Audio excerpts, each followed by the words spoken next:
What's up, everybody, and welcome back to Fireside Giants. I'm your host, Anthony Rivardo, joined by my co-host, Alex Wilson. Today, we are once again talking about the New York Giants, the 2-12 New York Giants. Man, listen, Alex, before the season started, I didn't have the brightest outlook. I wasn't overly positive. I don't think I was overly negative either, but I definitely didn't think this was going to be a playoff contending season. I think I had the Giants at about, 5 wins, I think was my final prediction going into the season. I did not see a 2-win season coming. I thought it would be bad. I didn't think it would be historically bad in the 100th season of the franchise. I thought the New York Giants would at least be competitive in some of these games down the stretch. Even when they're eliminated from the postseason, I thought they'd still fight, put up a fight, make some of these games tough for their opponents, and try their best to win. That's not what we've seen so far down the stretch of this season. Ever since the Giants have been eliminated, they've been out of every single game. And don't bring up the Saints game as an argument for a game that they really tried in. They were behind the entire game. Drew Lock didn't complete a pass until midway through the second quarter. They finally scored in the fourth quarter, and it got close, sure, but the Giants weren't going to win that game, and they did play bad, and they were outclassed in that game and in every single game for the last 2 months. It's been over 2 months since the New York Giants have won a football game, Alex. But they are entering the final 3-game stretch of their season, and they do have some teams that on the schedule who I guess are kind of beatable. The Falcons are not necessarily a good team. They barely beat the Raiders last night. They also play the Colts, who I think are beatable as well. Not for the Giants, but for most teams. But I just have to kind of highlight the fact that the New York Giants at 2-12 are in a pretty intense race for the top draft pick. Any of these final games remaining for the Giants, a win or a loss could change everything depending on which way those games go. If you're looking at the draft order right now, if you pull up Tankathon, you look at the Giants' strength of schedule, you look at the other teams with 2 wins and 3 wins, the New York Giants are sitting in a very unfavorable position. If they end up winning a game, it won't just change how high they're picking from 2 to 3. It's like 2 all the way to 7. Is that drastic of the drop-off of where the New York Giants could be picking in the draft with a win. So in today's episode, we kind of want to discuss that. What do we think the future looks like for the New York Giants? Do they have any wins left in the tank? Do the teams that they're fighting for the number 1 pick, do they have any wins left in the tank? What are the odds that the Giants actually go ahead and pick number 1? And what are the effects of winning one of these final 3 games down the stretch? And to clarify, I'm not advocating for tanking necessarily. I know a lot of fans feel very strongly against tanking. That's not what we're saying. We're just going to kind of objectively look at what the effects of a win are. Not saying which way we're rooting for, but at the end of the day, I mean, maybe we are rooting one way or another. I mean, I want to lose, dude. If the Giants win. If the Giants win, I want to lose. What are you talking about? Yeah, go ahead, Alex. I know that's how you feel. I want to lose. The Giants are not in the playoff race. The Giants do not have a quarterback. The Giants do not have a competent coaching staff or general manager. We need to lose so we can restart with a new regime and a new quarterback in place. That is what the Giants should be doing. The difference between the 1st or 2nd overall pick and the 7th overall pick is a quarterback. The difference between the 1st and 2nd overall pick and the 7th overall pick is Travis Hunter. You know what I mean? If you don't want to get a quarterback, you're losing out on the top player in this draft class. A quarterback's going to be taken. Look, it's possible that the Raiders say, you know what, we don't love this draft class. We actually think we can trade back and still get a quarterback. The Giants may decide to do the same thing, move back a spot or 2, still get a Cam Ward, and then get an extra 2nd rounder. Who knows? There's a lot of different ways the Giants can go about this, but in my opinion, you have to lose these games. These games, this is what happened last year. We lost games and we found ourselves in this position. Not in a winning one, but in this position. We've already seen this story been written before. I don't want to reread this story. I want to turn the freaking chapter. So, that's kind of where I draw the line in the sand. And the Giants are losing games because they're a bad football team, but they're also losing football games because they're not coaching to win. They are clearly not doing enough. And look, I know the Falcons suck. I know the Falcons almost lost to the Raiders, but guys, the Giants don't have a quarterback. We have Tim Boyle. And by the way, he looked better than anybody else we had out there in the minimal amount of snaps he did play. But Tim Boyle is not going out and beating Kirk Cousins. Tim Boyle's not even going out and beating Michael Penix. He's a journeyman quarterback. He's horrible. The Falcons are not a good football team, but the Giants don't have their secondary is torn to shreds. Their defensive line is torn to shreds. Their pass rush is non-existent. This team, could we sneak out a win? Sure, anything is possible. But it would take a catastrophic event for them to lose to any of the remaining teams. The Colts are they're not a great team, but they're a much better team than the Saints are. Like, let's be honest here. They're going to body bag us. Anthony Richardson's going to run for 50, 60 yards and at least a touchdown on us. Sustainable drives, and he's going to have some big throws, and there's no one in the secondary to stop him from doing it. So, I don't have any concerns about the Colts beating the Colts. Yeah, the only game I'm really concerned about is the Falcons, but I'm not really that concerned. Like, Kirk Cousins is a veteran quarterback. Is he playing well right now? No, but we know he's capable of exploding for 300 yards, and we know the Giants oftentimes, Anthony, are the get-right game for players that are struggling. We know that to be true. So, if it's in the Dome, is it in MetLife or is it in Atlanta? Do you know? Falcons game? Yeah. It's at Atlanta. I believe they're on the road. Yeah, dude, in the Dome. The Falcons obviously have been struggling, but Kirk Cousins get-right game against the Giants, weak, bad, losing Giants team, you can basically pencil it in. He's going to go for 300-plus passing yards and probably a pair of touchdowns, most likely. And the Giants can't replicate that, right? Tim Boyle's not going to replicate that, that's for sure. Is Drew Lock healthy? Who knows? Who cares? People worried about the Giants winning games. I'm not really concerned, dude. The Giants find ways to lose games, even when other teams are trying to give them the ball. The Ravens did not care to even go for it on fourth down. They just gave the ball right back to the Giants, knowing they couldn't move the football. They took all their starters out in the fourth quarter, which is why the Giants scored that last touchdown to begin with. I don't think people understand how historically bad we're watching the football that we were watching with the Giants is right now. They're averaging less than 15 points a game. 15 points a game. It's almost unheard of. Even the worst teams in football right now are not even close to that. I think the second to last team is the Jets, and I think they're around 17 or 18 points a game. So it's historic levels of incompetency happening in the Giants right now. And even the Falcons aren't that bad. And I get it. The Falcons are a crap team, but they're 7-7. Yeah, they're on a bit of a losing streak right now. But they put up 21 against the Vikings.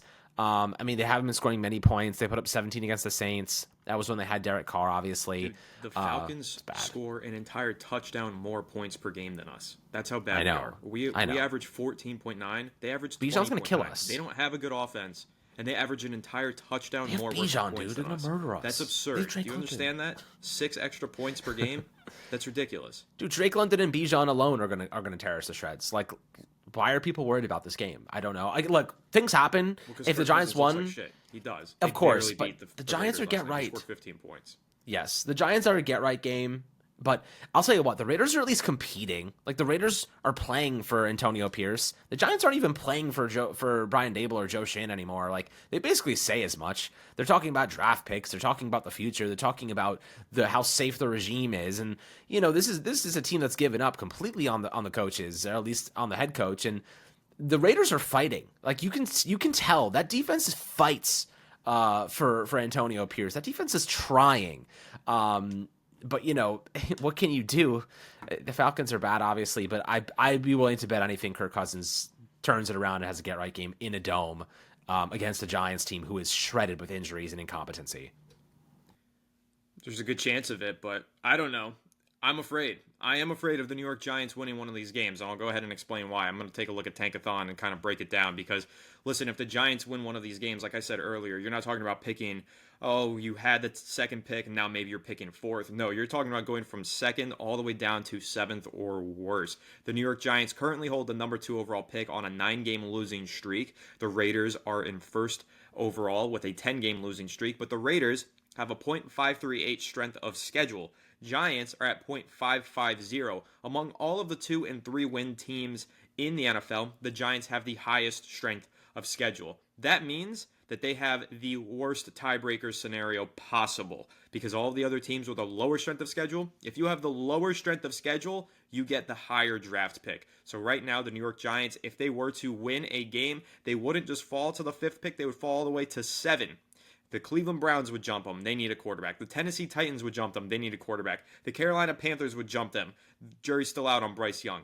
The Jacksonville Jaguars would jump them. They're probably not going to take a quarterback. New England's not either, but the Raiders obviously are in the market for a quarterback. So a win could have a catastrophic effect on the New York Giants' future. This is completely different than in years past when the Giants have won games down the stretch. Maybe not completely different. Last year, those wins were pretty detrimental. Hurt our chances of drafting a quarterback, actually took them away in some respects. But this time around, it's not like we're going to be fine just picking in the top 5. We would barely be picking in the top 10 with a win this time around. So the Giants, honestly, if they win a game, it could really screw over their future, Alex. And when you're looking at all those teams behind them currently that would potentially jump them, if you want the New York Giants to draft a quarterback, find a new future, reboot to the face of this franchise, they need to lose these games. Thankfully, they're really bad. They look like a team that legitimately, if things went the wrong way, if they didn't block that field goal, if they didn't win that game in Cleveland, block that field goal against Seattle, I mean, this was legitimately a contention for being a winless team this season. But I think that really highlights something, Alex. You have to consider the fact that this is the 100th season of the franchise. This was supposed to be a year of celebrating tradition and history, packing the stands, getting the stadium nice and full, and celebrating the historic players that have walked all along the turf of MetLife Stadium and Giants Stadium in the past, all the way back to Yankee Stadium back in the day. And the Giants weren't able to do any of that. They couldn't celebrate shit because the team hasn't won a game in 2 months. They're 0-8 at home. If they lose next weekend to the Colts, they will finish the season 0-9. They would be the first team in the history of the NFL to finish a season with 0-9 record at home. That just have to highlights fire to me, people, dude. You fire everyone if that happens. the level of organizational incompetence. How bad it is, not just from the coaching staff, not just the front office, all the way to the top, to ownership and everything trickling down. Mara this will team not is such handle a that. mess. I don't know how you can get away with not making wholesale changes. Dude, if you're John Mara and your team just went 0-9 at home in the century year of your organization, you are firing the GM and the head coach. I know like Paul Schwartz came out this morning and said like they could split them up and like they could fire Joe Schoen and hire a head coach. They came as a package, dude. Those two guys came as a package. And by the way, they both fucking suck. They both suck. Why are you going to split them up? Joe Schoen has failed to hire coaches that generate a developmental process to help players get better. Brian Daboll has failed to help maximize the quarterback position and other things. The team is falling apart. They don't care. They don't respect the head coaches. They don't respect the coaching staff. They don't want to play for them. The players don't even want to play for themselves. The coaches have somehow managed to deteriorate. The only line that actually puts in any effort is the defensive line. Like Andre Patterson, I still think is a very good coach. But like aside from that, I think like most of these guys, they don't even have the wherewithal to compete for themselves. Right? The Giants have somehow managed to demoralize their players so much that they don't even want to play for pride. There's only a handful of guys that are playing for pride. Like I see Neighbors playing through injury. I respect him. Brian Burns, Dexter Lawrence was playing. Like, Kayvon maybe. Like I see him take plays off sometimes. Like I don't, or like at least the production isn't there. Like Deontay Banks, like a second year player of his upside, just gave up. Just fucking gave up. You know what I mean? 0-9 at home, century season. John Mara's sitting there like counting the days that he can fire these guys. He just doesn't want to fire them now because he doesn't want to go through the process of overhauling a situation mid-season. Let's be honest, Anthony. Mara probably knows Brian Daboll's going to walk us right into that first overall pick or at least second overall pick, and then we get to clean house and then transition the new regime in there where they can take over, implement a culture of fostering development with a new quarterback in tow. That's how you do it. That is how you start a rebuild. That is where you start a rebuild. You don't start it in year 3 or now year 4 next year with guys who have already failed to do the job. You start it with the quarterback. You're right, and I want to highlight something there because you kind of alluded to this point, but I want to expand on it. You said how John Mara doesn't want to clean house midseason, doesn't want to go through that mess. And that's really been the entire argument for keeping Schoen and Daboll. The argument hasn't been they've done a great job. The argument has been it's not healthy to overhaul an organization so frequently. And I need to make a counter argument to that. Everybody says you can't turn over the GM and the head coach every single year. The Giants have only done that at the head coach position. They have not had a lot of overturn at the general manager position. Jerry Reese moved on in 2017. Dave Gettleman was here from 2018 to 2022. He had a full 4 years. That's a long time. He didn't turn it around in 4 years. And then, Alex, they didn't fire Dave Gettleman. They mutually agreed to part ways. So, technically, they haven't been churning through general managers. They have not been firing general managers left and right. What they have been doing is churning through head coaches. They fired a head coach after the 2015 season, Jerry Reese fired Tom Coughlin, which is an egregious error in of itself. In 2017, they fired everybody. Okay. 2018, they bring in Dave Gettleman. He brings in Pat Shurmur. He fires Pat Shurmur. Gettleman was a terrible general manager. You could argue that Pat Shurmur was a better head coach than Dave Gettleman was a general manager. Dave Gettleman still had the authority to fire him, and he did. Used the head coach as a scapegoat, kept his job for an additional 3 years. And then you get to 2021, they fire Joe Judge. They mutually agree to part ways with Dave Gettleman. They show him the respect. They didn't show Joe Judge the respect. They fire him. They mutually agrees to part ways with Dave Gettleman. So the way that I look at it, they haven't been churning through the general manager position. The GM has had way too much power over the last decade, and the GM has been the one churning through head coaches. The bad general managers have been allowed to scapegoat coaches, to sacrifice these lambs in order to keep their jobs. If Joe Schoen keeps his job but fires Brian Daboll, I will feel more lost with this franchise than ever before. And man, I've felt lost about this franchise after that terrible 2017 season, after the terrible 2021 season. This would be the most lost that I've ever felt. If they allow another general manager, lame duck general manager, who's made egregious errors over the course of 3 years, to fire another scapegoat head coach, it would be a masterclass in how to fuck up a franchise. Yeah, you can say that again. I mean, listen, I think the Giants should hire an outside party to make this decision. I don't think that John Mara should be making these decisions anymore, because he's had the hand in helping to determine him and whoever's left, in that organization when they do clear slates. They've been given the power. He's had the power to make these decisions and bringing in people to evaluate and see what the best method is. I think they got to bring in an objective third party who's going to look at the best possible candidates and say, okay, these people are going to be able to rebuild the culture. They're going to be able to reinstitute a bit of respect. They're going to command respect from the players, and they have good connections without the league. That's where I kind of sit and say, like, that's what makes sense to me personally. I think you bring in an objective third party, because I'm tired of giving the Giants and John Mara like carte blanche to decide like who is the GM and head coach, because they keep making the wrong decisions. The definition of insanity is making the same mistake over and over again without changing anything, right? You know what I mean? Like they keep making the same mistakes. They keep buying into this idea that you can rebuild and win at the same time. It's not true. You can't do it. You can't win and rebuild at the same time. The Giants have been trying to exercise that mentality, and Joe Schoen said it. I believe it's possible to win and rebuild. Well, guess what they tried to do? They tried to re-sign Daniel Jones, and it would set them back 5 years. You know what I mean? Like, you can't. You have to hit the reset button to rebuild. You have to hit the reset button with a quarterback. So now you can perfectly align. You can perfectly marry a young rookie quarterback, assuming that we get one of those top picks, obviously, in the draft. You can perfectly marry a young quarterback with a new regime, a new head coach, new general manager, and build. And you ask the third party that comes in to help hire these new guys. You ask them, Shadur Sanders, Cam Ward, those are the two top quarterbacks. We want one of those two guys. What are you doing to build a successful roster around them? That is the question I'm asking.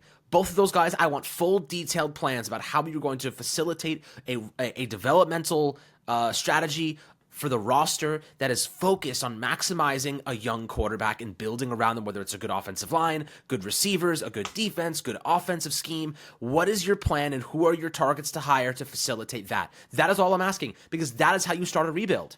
Not this like sidestep, bridge, big contract for Daniel Jones, or let our stars walk away. It's how do you facilitate the growth of a young rookie quarterback? You need to marry those two things together. And Brian Daboll and Joe Schoen don't have a plan anymore. The plan is we have to draft a quarterback to save our jobs. That's it. They have no sense of development of players. They have no sense of building a roster with competency. There is nothing there. There is no plan. The plan is, how do we save our jobs? That is their plan. And you cannot let a general manager and a head coach continue forward with the main goal is how do we save ourselves from being fired? You're already set up to lose. You're already set up to fail going down that path, even if they do draft a quarterback. Because they're doing it because they're trying to save their jobs, not because it's what's best for the Giants. And I think that is where I draw the line, knowing you have to bring in a new regime, because you have to be focused on it's a clear slate. We're focused on becoming the best possible organization and not saving our jobs, because even if Joe Schoen and Brian Daboll do draft a young quarterback and it's a really bad season next year, they will get fired anyway after 1 year. And now you have a new regime coming in and taking over and already inheriting another quarterback. You know what I mean? Like, we can't keep going down the same exact pathway where new regimes are inheriting players. They need to be able to make the decision. They need to be able to start from scratch and build from the bottom, not start from behind the starting point. You know what I mean? Like, we can't let that happen again, in my opinion. Yeah, I mean, I've made that point a gazillion times, so you know that I agree with you there. I can't understand how they would want to unmarry the GM and the head coach once again and have them on different paths here. I actually think it's such backwards logic. Like, we see this play out quite often, Alex, where the GM gets fired, where the head coach gets fired and the GM stays. It never makes sense to me because shouldn't technically you fire a general manager who's on the hot seat, let a new general manager bring in and then decide whether or not to fire the head coach? If there's anyone that should survive of those two guys, it would, in my opinion, be Brian Dable, because it would be predicated on the fact that a new general manager comes in, casts a wide net, searches at all the head coaching candidates, and then maybe they decide they want to keep Brian Dable. They decide he's the best candidate. Fine, then I can get behind that as long as a new general manager is deciding that.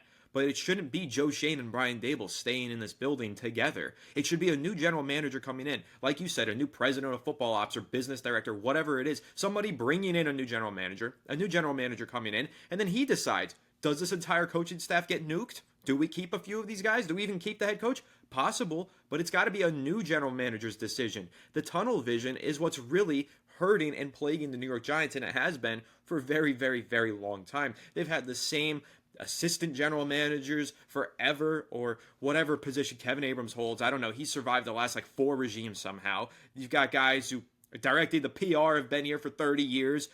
They haven't been good for a lot of those years, and they keep their jobs. You've got guys all over the place in this building and in this organization with prominent voices and a lot of influence and power who have been wholly unchecked for the better part of the last decade. They get promotions through teardowns.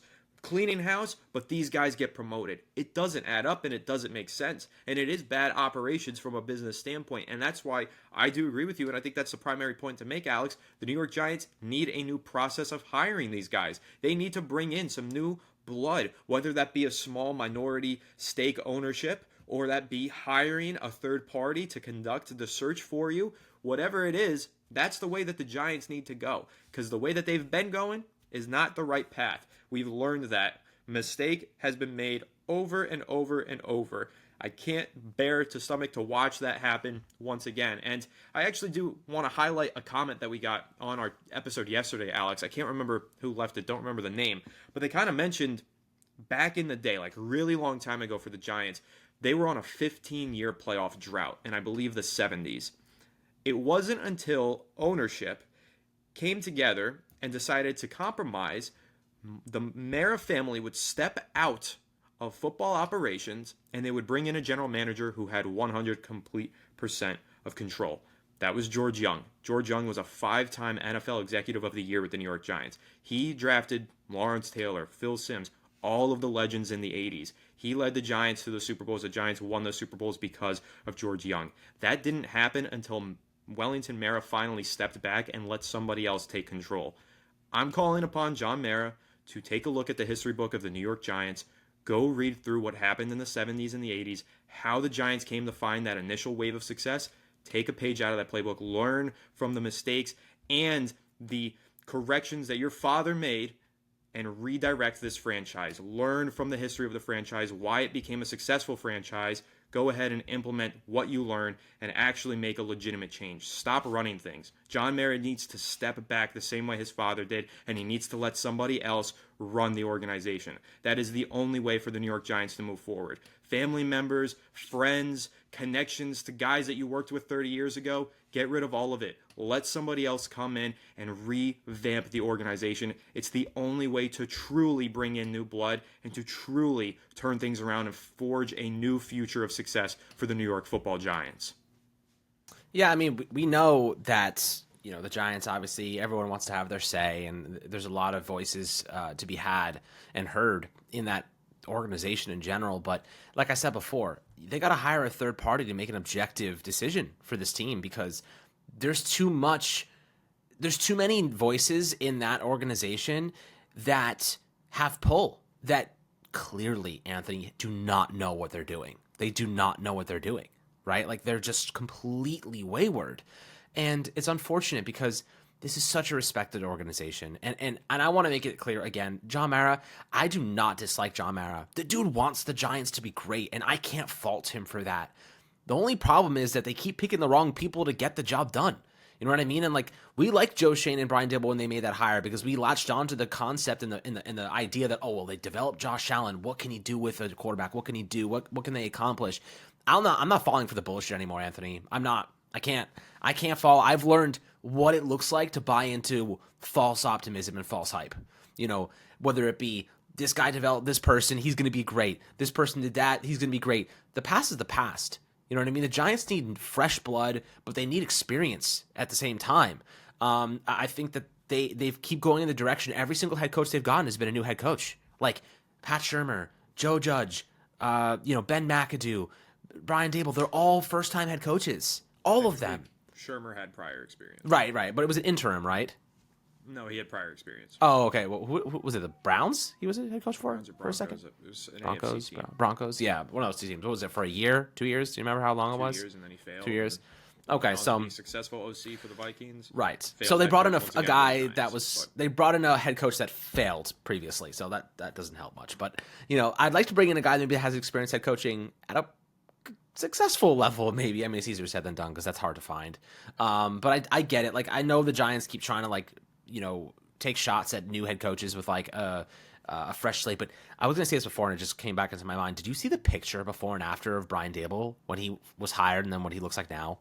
Not despite the fact he lost a lot of weight, he looks like he aged like 50 years in the 3-year span. It's like, it's pretty insane. Like, you can see he's been through it. You know what I mean? Like, he looks like he's been through hell trying to fix this team and coach this team. I honestly don't know if Brian Dable has it in him to like turn this thing around. Like, I'm genuinely concerned. To be fair, he's turning the next decade. He's 49. He's about to be 50. No, he is, but no, I know, but I'm saying that 3-year span, like, you see it in his face. Like, he has way more wrinkles now. Like, he looks exhausted. Like, he looks totally exhausted. And I don't doubt that he's interesting. putting in effort, losing sleep, and trying his hardest. For sure. He just might not be good. Like, that's really what it is. I just don't think he has it in him to like turn this thing around. I really don't think he has it in to rebuild this thing. I really think that in the right situation, Dable could have been a very successful coach. In the right situation. I mean, he was the coach of the year in 2022. He turned the franchise around. Joe Schoen wasn't executive of the year, guys. I think that's such an important thing to highlight. If the franchise turned it around so quickly in 2022 because of Joe Schoen, why didn't he receive any end-of-season accolades and awards? The guy who brought home the trophy was Brian Dable. He is the better talent of those two guys, in my opinion. The guy who dug us deeper into this hole was not Brian Dable. It was Joe Schoen. Yeah. The guy who Our roster was got us bad that out of first the season. hole for a second. That roster was terrible. The guy who quickly got us out of the hole for a second, it was Brian Dable. It wasn't Joe Schoen. He didn't make any serious improvements to the roster that spurred that season. It was significant improvement in coaching, getting the most out of a quarterback who had previously failed for 4 seasons in a row.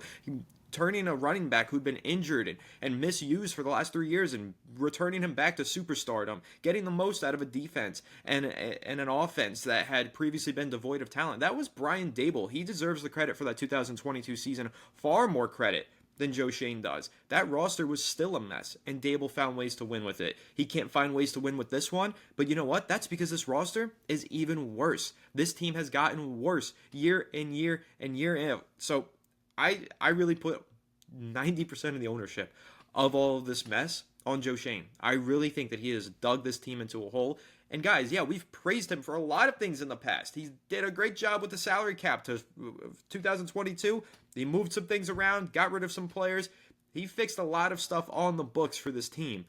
But you are not measured as a one-to-one, you did this right, you did this wrong.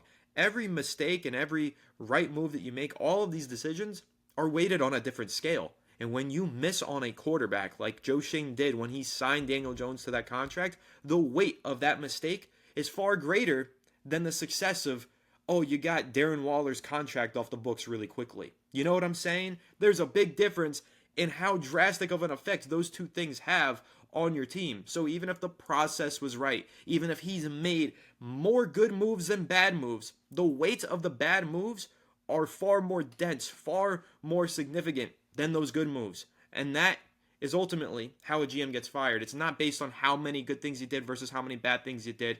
It's the weight of the good and the bad. And that one decision to extend Daniel Jones. Whether you liked it at the time, whether you hated it then, and you still hate it now, that was the ultimate mistake, and that is why the New York Giants roster is worse off now than it was 3 years ago. They have not been able to build their roster properly since signing Daniel Jones to that contract because the salary cap space has been twisted and handicapped because of that deal. And it's still going to be this upcoming offseason because they've got dead money to deal with. So that was a real doozy from Joe Schoen, and that's the reason that the New York Giants got worse. It's not because Brian Daboll, yeah, he did regress as a coach, but he regressed with the roster. The roster was better in 22 than it was in 23, and 23 was better than it is in 2024.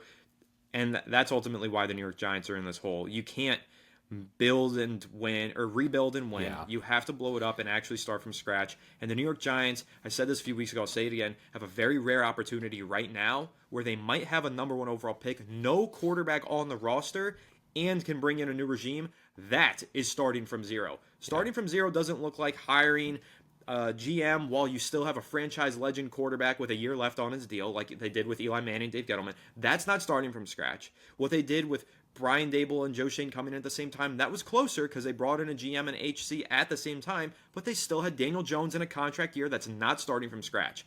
2025, the New York Giants currently do not have a single quarterback under contract. That is starting from scratch. As long as you start with a new regime. If you keep the head coach or you keep the GM, you're not starting from scratch. But this is a very rare opportunity. NFL teams dream for a moment where they can hit zero, a true zero, have no quarterback, no head coach, no GM, clean it all out and start over. That is a truly rare opportunity that the New York Giants cannot afford to pass by. They have to take advantage, clean house, and bring in the new quarterback and usher in a new future foundation for the New York Giants. Yeah, and like we said before, I kind of do, kind of talking through it, I do feel bad for Brian Daboll because the roster that Joe Schoen, if I had to keep one of those two guys, I'd keep Daboll because Joe Schoen has given Daboll a bad roster. I mean, straight up, like, Daboll's coaching for most of the season. Like, the draft evaluations are all ongoing now.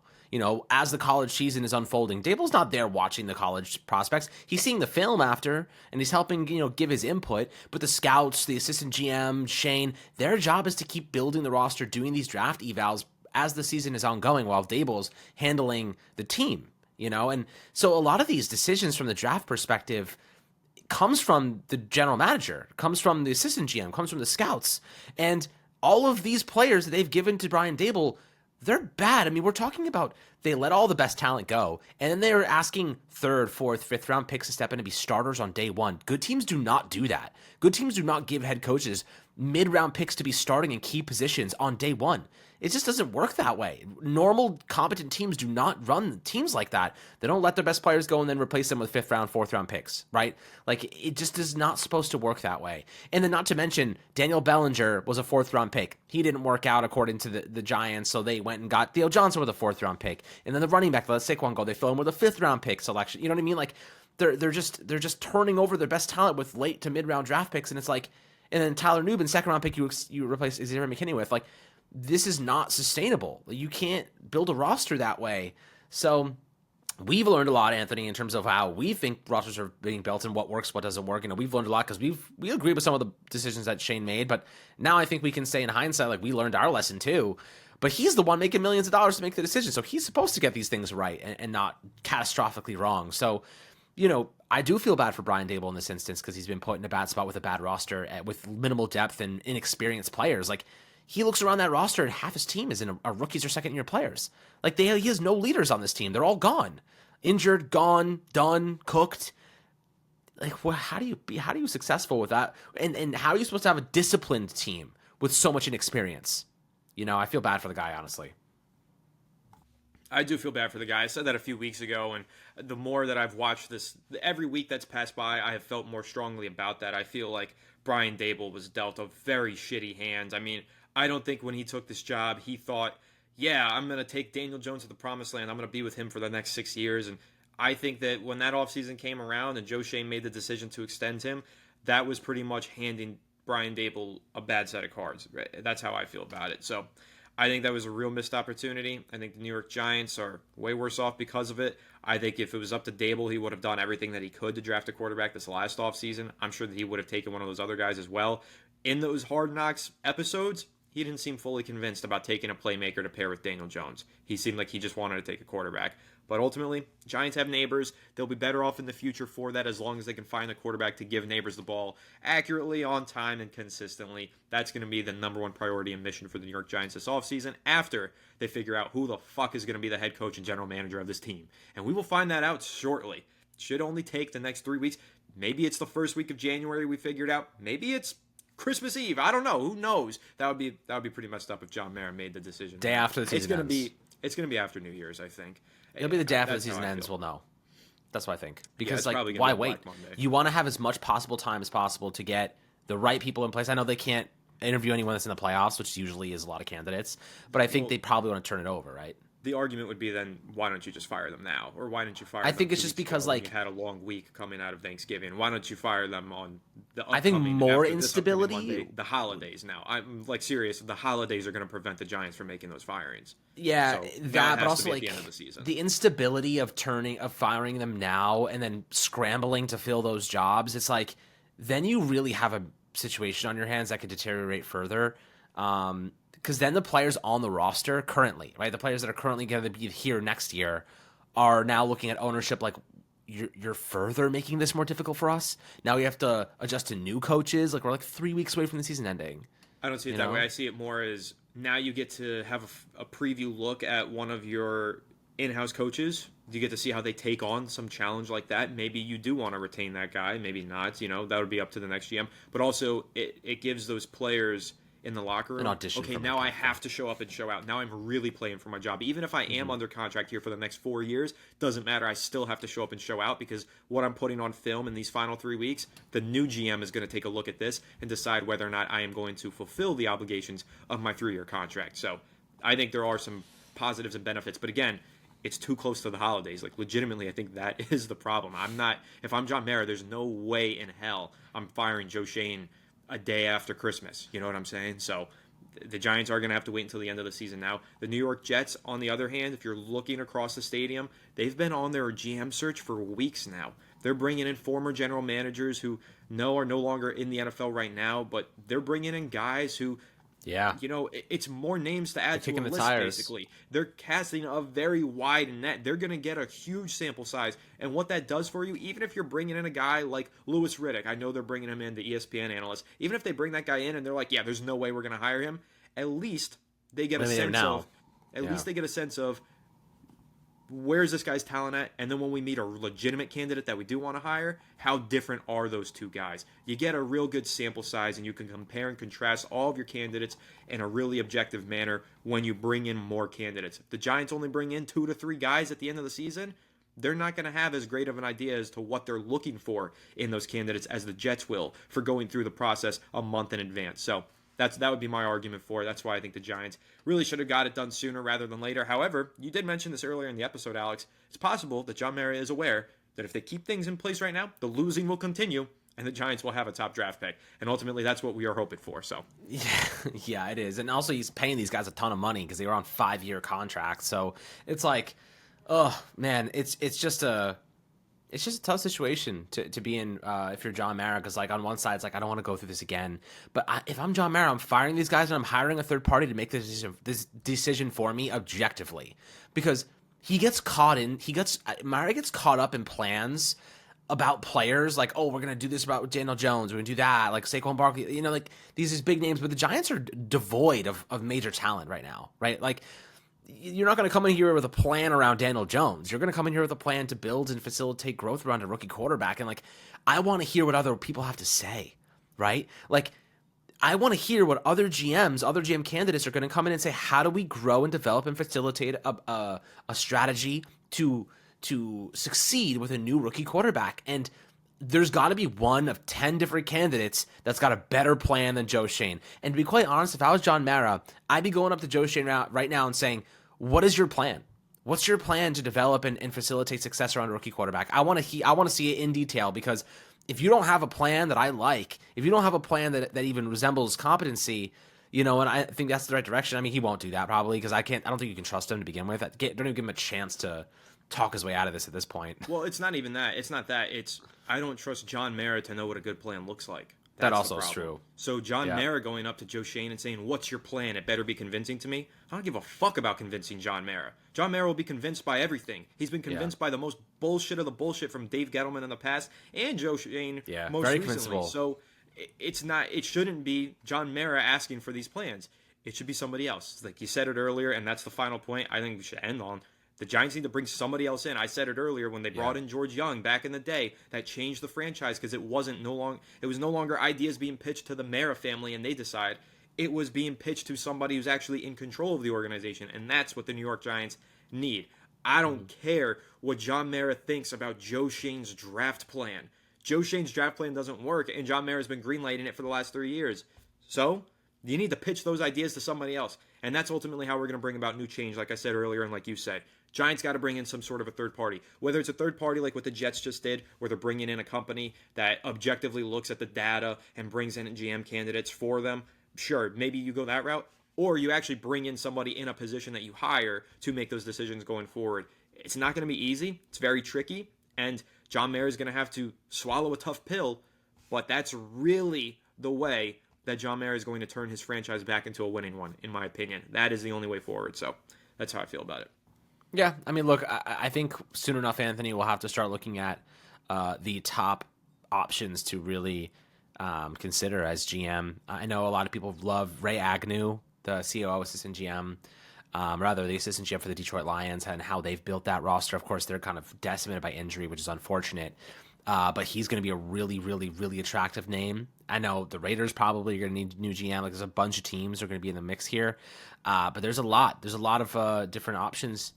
And you want to take guys from great organizations. The Bills, unfortunately, the Bills are a product of Josh Allen just being a freaking unicorn. You know what I mean? The Bills, if you take Josh Allen out of that equation, if you put Daniel Jones on the team, they're a bad football. I wouldn't say bad football team, but they're far worse. Like you can say that for any great quarterback.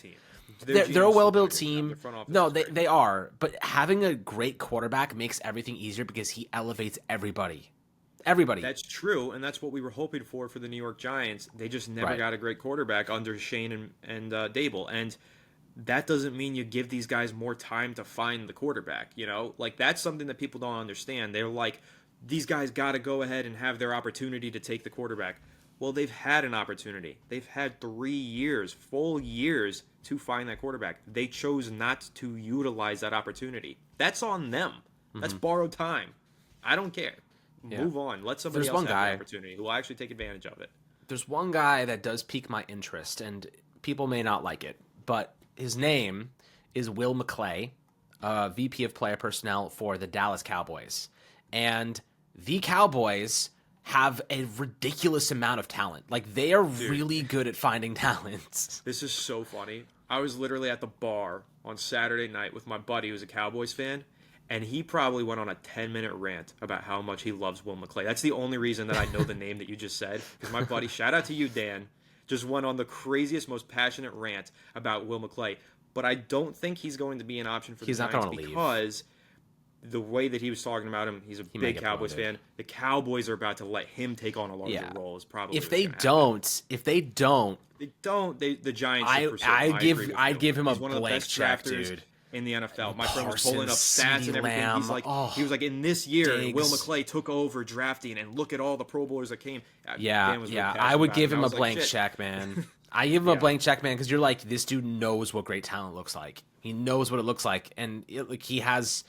I mean, the guy's hit. Like, the problem with the Dallas Cowboys, they have too much great talent. They can't pay them all. So now they're investing tons of money. They can't afford to pay other guys to rebuild the roster with more depth. And look, they've been injured. Dak Prescott obviously going down kills them. Like, Dallas is always competitive. Always. They don't have enough to get to the next level because of injuries most of the time, and their offensive line kind of took a little bit of a step backward. Jason and coaching.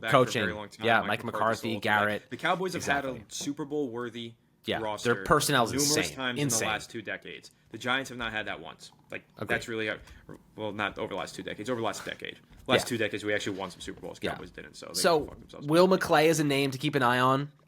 Ray Agnew of the Lions. There are going to be very, very attractive possibilities here. I mean, Mike Bargonzi, assistant GM of the Chiefs. That's another one that rises to the name. But again, like the Chiefs. I mean, without Mahomes, like what are the Chiefs? You know, what are the Chiefs without Mahomes? Yeah, I know Spags is amazing, great coaching.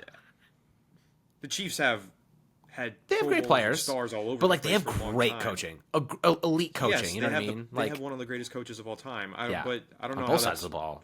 But it almost says like you're saying that like in a detrimental way towards Bargonzi. Like no. I'm saying if you bring a guy like Bargonzi in and he's drafting the same players but with far inferior coaching, you're not going to see the same level of production. Bargonzi's going to bring his own coach in though, so sure.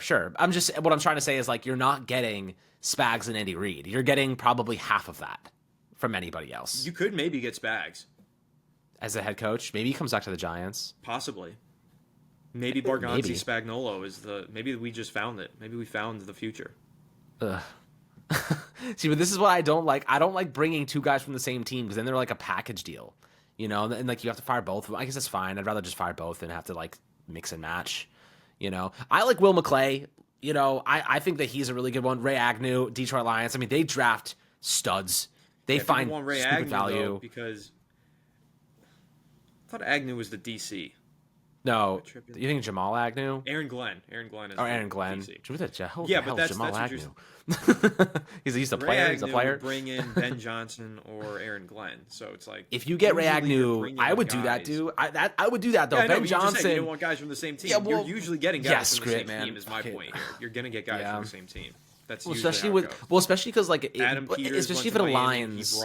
If it aligns with like guys that are like up for those jobs. Then yes, it's a relationships business. It is what it is. I'll take the relationships with those great teams though. I mean, look, the thing is, the Bills are like they were really good, but like the Lions are a well-built team. You know, they're just really injured, and they're well coached, man. Like they know what good coaching looks like. Ali McNeil, dude, I know he's just tore ACL, so like prayers up to Ali McNeil. But 4th round pick, dude's one of the best interior defenders in the league now. You know what I mean? Like they find stupid value from really. But despite the fact they've been drafting kind of high the last couple of years, Brian Branch, for God's sakes, like they just walked into a superstar. Like, you know, sometimes Alabama it's that easy. Safety in a 2nd round, that's a cheat code. A cheat code. Jameson Williams. I know he had some issues, but he's a star when he's healthy and you know when they're actually giving him the ball. Yes. Amon-Ra St. Brown. I mean, for God's sakes, like dude's a freaking tank. Where was he drafted? 2nd round? 3rd, I think. 3rd round. Like, I think so. They know what good talent looks like, right? So, you know. The Giants don't know what good talent looks like. And I like this rookie class. I like the Giants rookie class. But I don't trust them. I just came to this realization, though. This is pretty funny. We talked about all of those guys. Ali McNeil, we literally had him on the channel because we loved him so much. I thought he was going to be a superstar, and he is a star. They drafted him. The Lions drafted him in the middle round. I remember while I was in my college dorm in 2020, I did a film breakdown on Amon-Ra St. Brown about why he's a mid-round gem. Brian Branch, we talked about extensively on this channel as a 2nd round safety pick that the New York Giants should target. That's pretty impressive. I'm patting us on the back right now. You just rattled off some of the biggest stars on the best team. We also love Ladd McConkey, by the way. And we loved those guys. Yeah, we did love my boy Ladd. We loved Ladd McConkey. But that's just so funny. Think about that, though. The Lions, who in the Lions organization is listening to Fireside Giants? Reveal yourself, please. Because something's going on here. Something is afoot. Yeah, something is afoot. And I'll tell you what, if they want to hire people from the same team, might as well just hire us. Because we are on the same team, and we love the Giants. To help. I'll fucking do the job for free. Yeah, for real. I would do the job for free. Probably do it better, to be honest. Like, how much worse could you possibly do than just basically closing your eyes and throwing darts at a board and be better than the Giants? That's literally, you could do that. It is the worst team in football, so objectively, we couldn't do any worse. You really couldn't. This is as bad as it gets, so. You really couldn't do any worse. It's astounding. And the thing, like Joe Shane is I feel like he has an ego, you know, and I feel like he's very confident in his abilities, and he's like, Brian Burns, like, let's go make this deal, and I'm like just because you get creative and make fun deals doesn't make you a good GM, and like I like the Brian Burns, and I think Brian Burns is a really good player, to be quite honest with you, but you don't just let your best players walk to sign other players for max contracts sometimes. Well, I've made you gotta that keep your point a leaders. gazillion freaking Yeah, times. and you were right. I've made You were the right. argument. I've made a lot of arguments. This is now that we're at like the 50-minute mark, and I know most of the viewers have left, but the real ones are privileged to this information now. My opinions sometimes don't always align off camera versus on camera. I have never been a fan of the Brian Burns trade. Alex can attest to that. I didn't like that trade. I wanted the Giants to invest that money back into their roster with Barkley and McKinney. They took that money, they paid Burns, and I wasn't crazy about that. Praise it because I liked the upside of it. The potential was there, but I never was that big of a fan of that trade, and I'm not really a fan of making those trades around the league. Like the Darren Waller one was exciting, but the Giants should have learned their lesson with the Darren Waller one and not done the exact same formula the following offseason. Yeah. pay Injury-prone players your do not in-house work out. talent. Don't go trade for guys on teams those teams are refusing to pay. The Raiders didn't want to pay Darren Waller anymore. The Panthers didn't want to pay Brian Burns. There's a reason. And the Giants went ahead and traded for those guys. There are reasons that those guys weren't getting those contracts. The Giants should be paying the guys who left in free agency and got big deals elsewhere, like Barkley and McKinney. That was always my opinion. And again, to the 10 people who made it this far, now you get to know my true thoughts and feelings. But I also think like the Giants continuously made these win now moves, like the Kenny Golladay signing, like the Darren Waller acquisitions, and they gave up draft capital for Waller and stuff like that when they knew that they were not ready to win now. Like Daniel Jones wasn't winning a Super Bowl. We knew when he signed that contract, the Giants were not winning a Super Bowl with Daniel Jones. We just thought maybe they could be competitive and they get lucky, in the playoffs. I think one of the best trades the Giants made was under Shane was getting rid of Kadarius Toney. That was a really good deal. The fact that they got a third-round pick for that guy was unbelievable. But they flipped that third-round pick into Darren Waller, so neither team got better because of it. Yeah, I mean the Giants. The thing is, I think Joe Shane gets too cute. You know what I mean? He gets too cute sometimes. I'm like, just take the win. Take the win and invest it. Like you don't have to take the win and then flip it into something else that you think's gonna get value. Like just take the dub. You know what I think it was is when he got here, he was like, this roster sucks. I need to make it my own and get rid of all the guys that Gettleman drafted. Some of those guys were good. Like, Gettleman wasn't a good GM. A lot of that had to do with free agent signings, and they were well liked. He hit on a few draft picks. Julian Love was a good one. McKinney was a good one. Barkley obviously was a great player. Like, Lawrence. I feel like Shane was too... Thomas. He was too focused on getting rid of Gettleman's guys that he couldn't see the fact that there were some solid Gettleman guys still on this roster that he should have retained, like Love, McKinney, and a couple others, B.J. Hill. I mean, there were some good guys, so I think that's really what it was. Every GM wants to make the roster their own, start from scratch, like get it, blow it up, and then start over. Yeah. I think the good GMs recognize the talent that is there, hold it over, and then build on top of it. That's where Joe Shane really miscalculated, in my opinion. I agree with that, and part of the reason why I think they need to clean house and bring in a new regime to pair with a young quarterback is that the process of finding a new DC and OC, that needs to be a process that's like, we are committing to these two coaches. The Giants, they tend to, so you're talking about earlier how the general manager's been using the head coaches as scapegoats. Yeah. Well, the same thing has been going for Brian Daboll the last couple of years. He's been using his assistant coaches as scapegoats, and he used Wink Martindale as a scapegoat. He used Mike Kafka as a scapegoat, and like these guys are just getting churned out. And I bet you Shane Bowen gets fired too. Even if they stay, I bet you Shane Bowen gets fired. So it's like they just keep using each other as scapegoats, and then they need to clean house because no good OC or good DC is going to want to come here because they know if things fail, and that's a high likelihood, they're going to be used as the scapegoat. They're going to be thrown in the garbage, and their careers are going to be thrown in the garbage with it. All that hard work they did, nobody's going to want to come here. They have to get rid of these guys, clean house, clear slate, because they need to rebuild their respect. Yeah, I mean, even this past offseason, nobody wanted to come here. We mentioned this in yesterday's episode. We got the sixth Bowen was like defensive the worst coordinator. option. Giants didn't want Shane Bowen. They had to take him because nobody else wanted to come here. I think that highlights everything. But yeah, that's a great point. Like, Daboll, while earlier I was saying I do feel bad for him, I mean, he's not blameless in this equation. No, not at all. That message. We've been very critical of Daboll for many reasons. The kicker shebang in week 2 or whenever it was, I mean, that was enough to get most coaches fired. So, yeah. But, I mean, that's a good point, though. He has scapegoated a lot of people, and that seems to be no one trusts him. The way of the Giants. Like, the Giants' way used to be holding yourself accountable and playing hard-nosed football and making smart decisions. Lately, it's holding everybody else accountable. That's the new Giants' way. And you don't get far in life, and you definitely don't get far in your career, and you definitely don't get far as an NFL franchise with that kind of mentality. You got to hold yourself accountable, not others. Sure, at times you do have to hold other people accountable, but self-accountability comes first, and that's really important. Yeah. And that seems to be something that Joe Shane doesn't have, nor Brian Dable, and especially John Mara doesn't have the self-accountability. Yeah. I mean, dude, Brian Dable threw Mike Kafka under the bus just to take over play calling and run out an offense even worse this year. Like, do you know how crazy that is to basically... And then when Mike Kafka was getting job opportunities, they blocked him from leaving and then forced him to stay on a team where he had no influence and very little power, and Brian Dable nuked the offense anyway. Like, do you have any idea how disorganized and malpractice that is? Like, you can't find a more incompetent team that scapegoats themselves and then does a worse job once they're like, yeah, well, Mike Kafka couldn't call plays. He was doing a bad job. I got to do it now. And then do a worse job yourself. There's no one left to blame. You know what I mean? There's Joe Shane, Brian Dable. There's nobody left to blame except for themselves. That's why what's happening is happening, by the way. That's why they're going to get fired, because they can't blame Mike Kafka. They can't blame Wink Martindale. They can't blame Brandon Brown. It is their mess. And you just mentioned his name. That's why I need to bring this up. Brandon Brown. I don't want to see him get hired because of everything that we just mentioned with this team, the way that things have held over through regimes, holding over the assistant general manager to one of the worst GMs in the league just doesn't make sense to me. I don't know. Brandon Brown would have to impress not John Mara.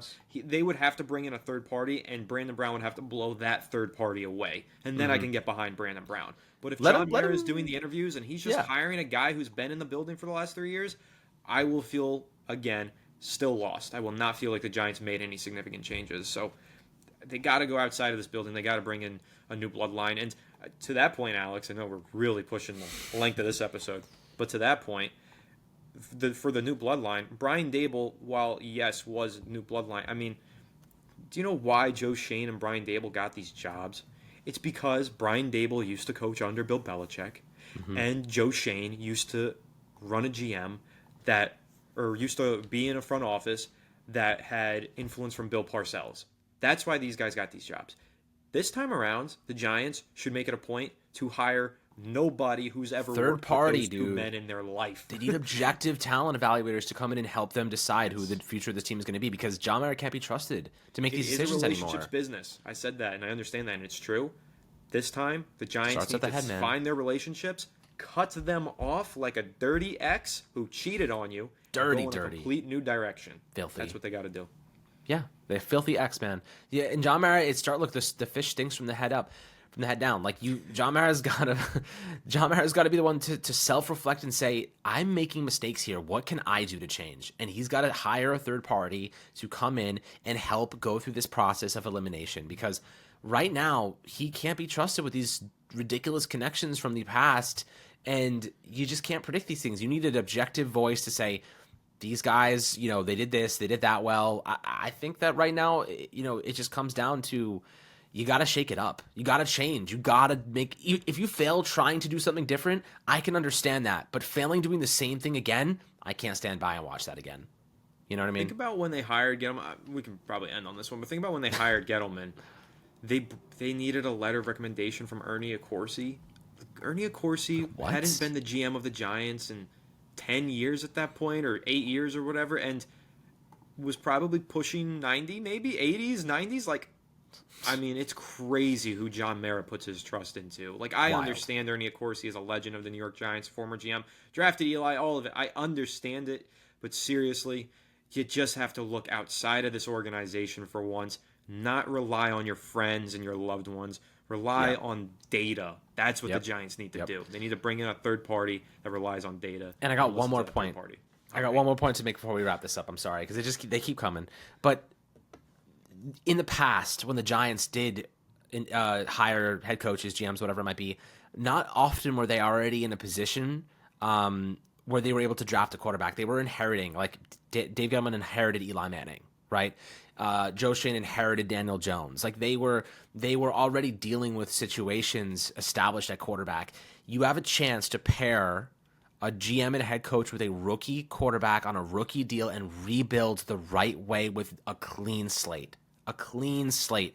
That is what we've been waiting for. We've been waiting for this opportunity. And I don't want to give it to the guys who are currently failing and embarrassing this organization in the century season, man. 0-9 at home if they lose out. like historically failing. You know what I mean? Like, I don't want to give those guys a chance. They haven't earned the right to draft a quarterback and develop and build a team around that person. No way. You have to pair that new situation, that fresh blood with fresh blood. And I think that like the Giants have finally found themselves in a spot where they can do that. Do what needs to be done, just like the Commanders did with Jaden Daniels and Dan Quinn and Cliff Kingsbury and new GM. Like, just like they did it, the Giants have a chance to do that too. They can't hand the keys back to a car that's already headed off a cliff. You know what I mean? They're full speed off a cliff right now, and you're about to give them the keys to make the final decision for your organization over the next. This decision is going to have the impact for the next 3 or 4 years. You can't let them have that power because they've already proven they can't do it. So, I'm up for moving on, for the simple reason that like this team needs fresh blood. They're going to get it in the quarterback, but why are you going to strap this quarterback to a losing front office?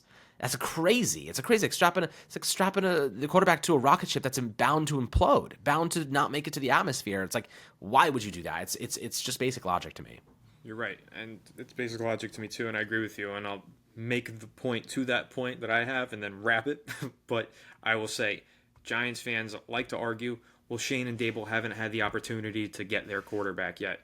It's just not true. Could have done it last year. They could have done it last year. Oh, but they tried to trade up and nobody accepted their offer. They could have offered more, first of all. They could have sold everything if they were really desperate to move up and draft a quarterback. They didn't do that. That was an option. Not saying it was the best option, but was an option.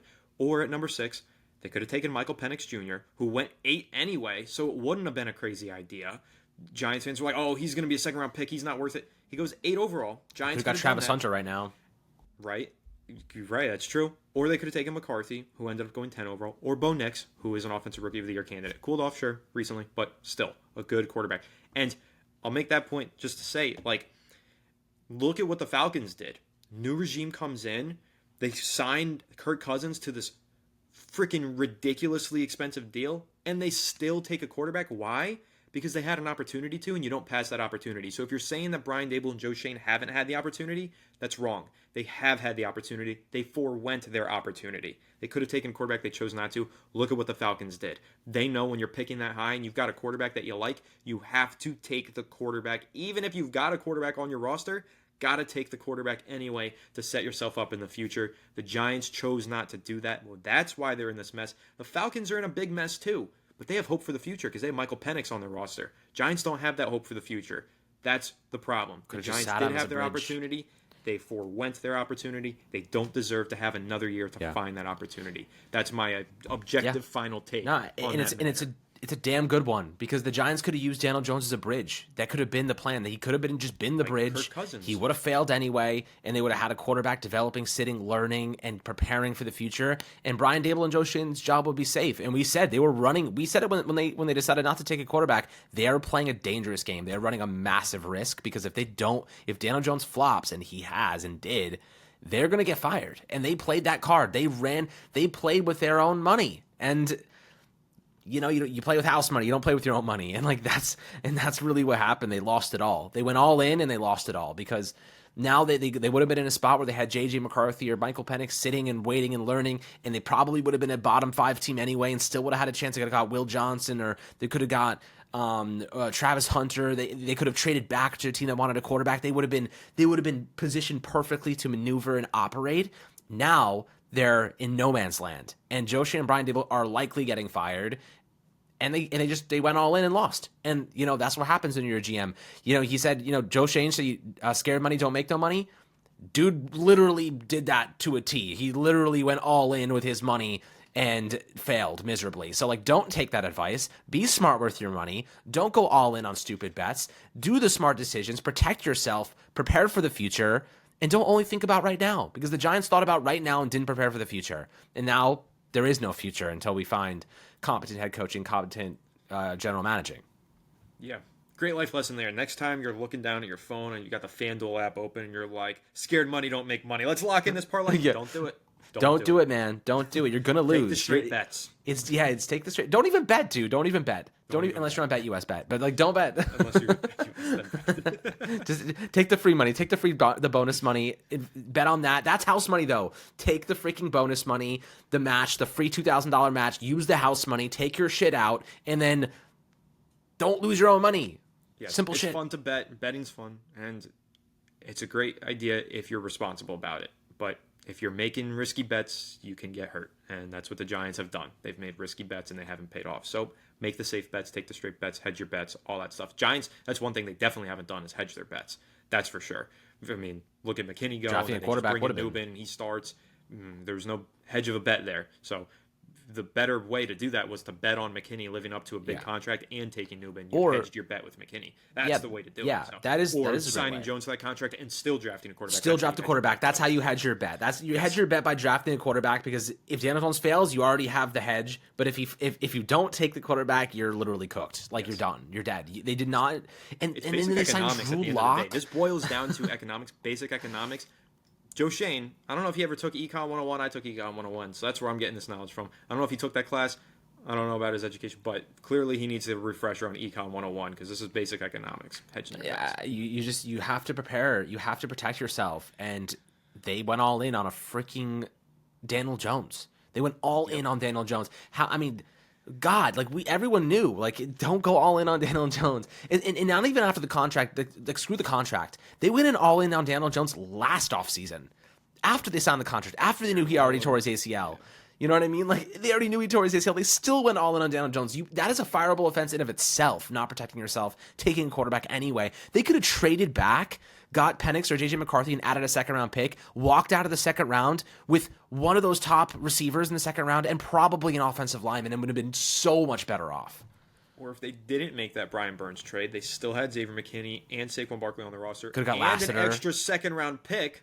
Maybe that would have been enough. 2 seconds. They offered their first and their second. Maybe if they offered 2 seconds, maybe the Patriots would have traded down. Maybe not. Either way, maybe you use that second-round pick to move up. You can still pick 6. Maybe you pick 10th as well somehow, and you take your quarterback. And then you have J.J. McCarthy with Saquon Barkley if you kept Saquon in the end. Yeah. Like you could, and that would have been a perfect transition because he was a run first kind of offense. And I try not to do revisionist history too much, but these are things that I said back in April or March. Whatever. You got to consider all the options. You can go back on the channel. You can find these opinions from me. So it's like I'm not playing revisionist history. I'm referring back to things that I said back then that I still think were the right decisions that weren't made, and now here we are. So yeah, I mean, it's just a mess. It's certainly a big episode. Maybe we should cut this in 2 even. I don't know. Double upload day.